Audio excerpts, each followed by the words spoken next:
আসসালামু আলাইকুম রহমতুল্লাহ বারাকাতু। আশা করি সবাই ভালো আছেন। আপনাদের দয়া আল্লাহর রহমতে আলহামদুলিল্লাহ আমিও ভালো আছি। বহুত দিন পরে ছাদ বাগানের ভিডিও নিয়ে উপস্থিত হলাম। ইদানিং আমার চ্যানেলে কোনো ভিডিও আপলোড করা হয় না। এখন এই ছাদ বাগান দেখে আপনারা বলতে পারেন এটা আবার কোন ছাদ বাগান। এটা আমার আগের ছাদ বাগান, কিন্তু এখন অনেক পরিবর্তন চেঞ্জ করছি। মানে নতুন ছাদের মধ্যে গাছপালা ট্রান্সফার করছি, দেখতেই পারছেন। এখন কিন্তু আগের মতো ঘিজিবিজি গাছ নেই, কারণ গাছ আমি অনেক দূরত্ব বজায় রেখে ড্রামগুলা বসিয়েছি। এখানে দেখতে পাচ্ছেন একটি আম পড়ে রয়েছে, গাছের শেষ আম। এই যে এখানে ছিল ব্যানানা ম্যাঙ্গো। দেখতে পাচ্ছেন আমার পুরা হাতের তালুটা কিন্তু পুরাটা আমের সমান।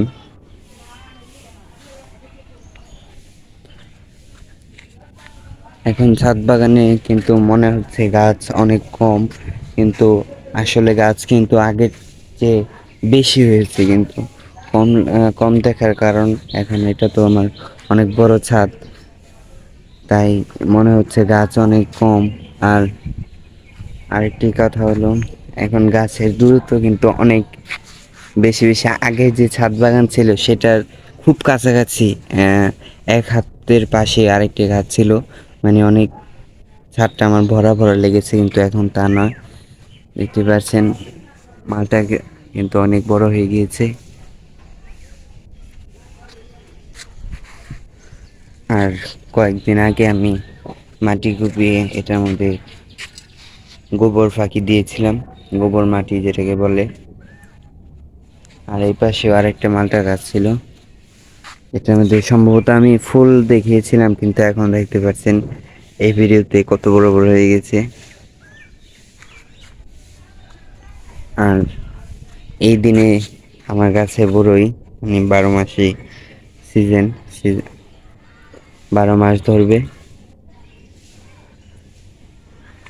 আর এটার এই গাছের গোড়ার মধ্যে একটি পুঁইশাক গাছ হয়েছিল, কিন্তু আমি ওটা কাটিনি। আর এই বড়ই গাছের কিন্তু ছোট বালতি ছিল, কিন্তু আমি বড়ই গাছের বালতি ভেঙে এই ড্রামের মধ্যে ট্রান্সফার করেছি। আর দেখতে পাচ্ছেন পুঁইশাক গাছটাও মাশাআল্লাহ অনেক ভালো হয়েছে।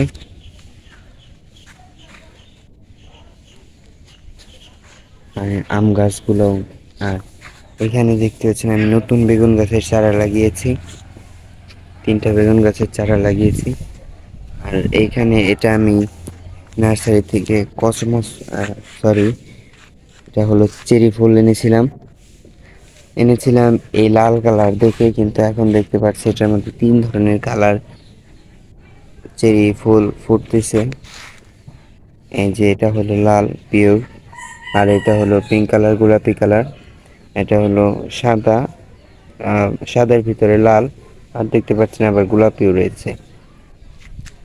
আর মরিচ গাছ যে ছিল, মরিচ গাছগুলো আমি বৃষ্টির কারণে কয়েকটি মরিচ গাছ মারা যায়, আর এই মরিচ গাছটা এখনো টিকে আছে। কিন্তু মনে হচ্ছে এটার মধ্যে রোগ ধরে গিয়েছে, আসলে তাই না। কিন্তু এটার পাতাগুলো ছোট হয়ে গিয়েছে, আর দেখতে পাচ্ছেন ফুল দিয়ে ভরে গিয়েছে গাছে।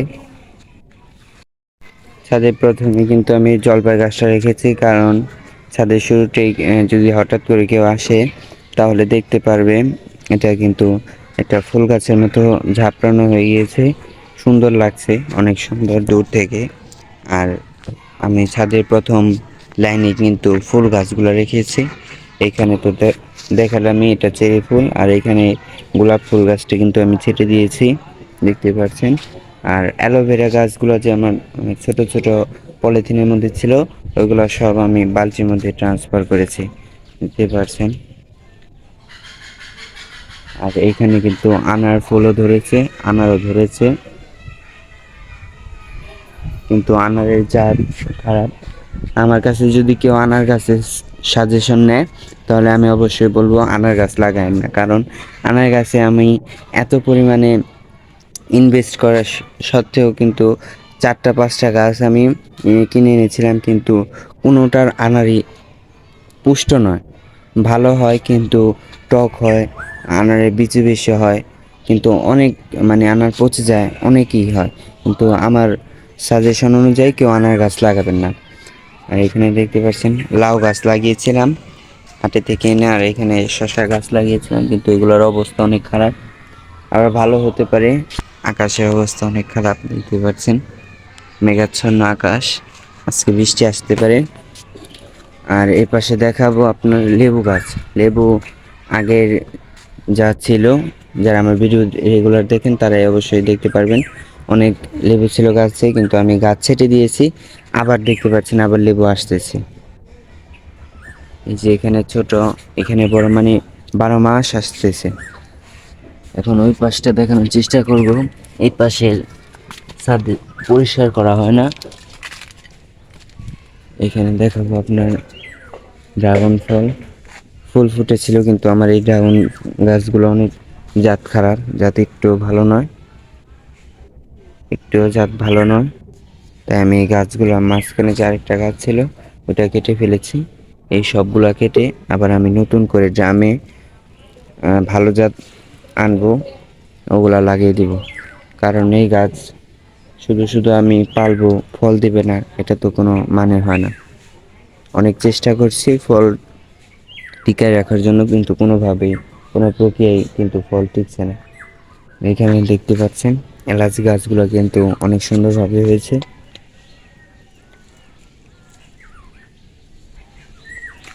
এলাচ ফুলও কিন্তু এসেছিল, কিন্তু এলাচ ধরেনি।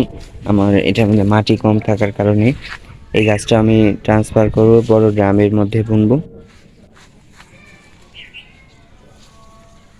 আর এই পাশে সফেদা গাছ যে আমি ছেটে দিয়েছিলাম, ওটার মধ্যেও কিন্তু প্রচুর সফেদা ধরতেছে। সফেদা কিন্তু আবার আসতেছে, কিন্তু এবার সফেদার হার বেশি, কিন্তু আমি ডালপালা যা ছিল সবই কিন্তু ছেটে দিয়েছিলাম। আর এই পাশেও আমি অ্যালোভেরা গাছ লাগিয়ে দিয়েছি। এটাই হলো আমার ছাদ বাগান। আগে তো এক জায়গায় ছিল দেখে অনেক সুন্দর লেগেছে, আর এখন তো বড় ছাদ বাগান, কিন্তু মনে হচ্ছে গাছ অনেক কম। আসলে তা নয়, গাছ অনেক বেশি, কিন্তু মনে হচ্ছে গাছ অনেক কম। যারা আমার চ্যানেলটি এখনও সাবস্ক্রাইব করেনি, অবশ্যই আমার চ্যানেলটি সাবস্ক্রাইব করবেন, এবং আমার ভিডিও যারা রেগুলার দেখেন তারা অবশ্যই লাইক কমেন্ট শেয়ার করবেন। আজকে আমার ছাদ বাগানের ভিডিও এই পর্যন্তই। আসসালামু আলাইকুম ওয়া রাহমাতুল্লাহি ওয়া বারাকাতুহু।